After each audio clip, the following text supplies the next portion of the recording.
the smell of bacon frying. What could be nicer? But wait a minute. What happens when we fry bacon? Or cook any food for that matter? Well, quite a lot of chemistry actually. There are numerous sources of pollution in a typical building, and cooking is just one of them. There are pollutant emissions associated with cleaning, candle burning, air freshener use, and wood stove use. Even furnishings like sofas and carpets can lead to emissions of pollutants indoors.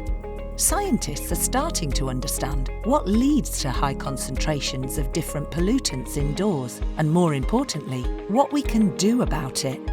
When you cook, you make lots of tiny particles called particulate matter, just like cars make when they burn fuel. Particulate matter is small and can get into your lungs. This exposure can lead to adverse health effects at high or sustained concentrations, so policymakers have guidelines for the particulate matter outdoors. We know that the composition of particulate matter formed from cooking is likely to be different from that made in car engines, but we aren't sure whether cooking particles affect health differently. And the guidelines that are designed to protect us from pollutants emitted by cars may not actually be applicable for those emitted by cooking. So what do we know about the impact of cooking on indoor air quality already? We know cooking with gas leads to higher concentrations of particles than cooking with electric or induction hobs. If you're updating or renovating your kitchen, a simple thing to do is replace gas with electric or induction cooking devices. We also know frying leads to higher particle concentrations than boiling or steaming. In fact, frying meat is one of the most efficient ways to make particles. The type of food we cook is also important. Frying vegetables leads to much lower emission rates of particulate matter than meat. So changing your cooking method or the type of food you cook can also lower emissions of air pollutants indoors. Cooking also emits volatile organic compounds, or VOCs. VOCs comprise carbon and hydrogen atoms, and sometimes other atoms like oxygen. A category of VOCs called the terpenoids can give food its range of amazing aromas.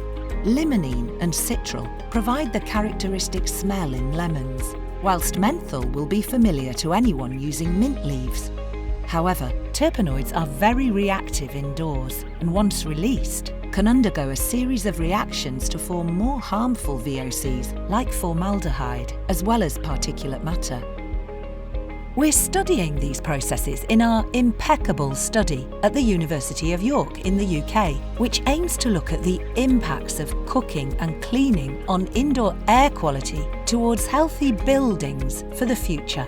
One of the sophisticated instruments we use is called a SIFT-MS, which uses a technique called mass spectrometry to identify the molecular mass of the species emitted when we cook. By combining this information with carefully calibrated standards, we can calculate typical emission rates of the VOCs and add this information to detailed indoor air quality models. The model results then provide us with additional insight into the chemical processing indoors, such as the formation of stealth pollutants we're currently unable to measure, but that may be harmful to human health.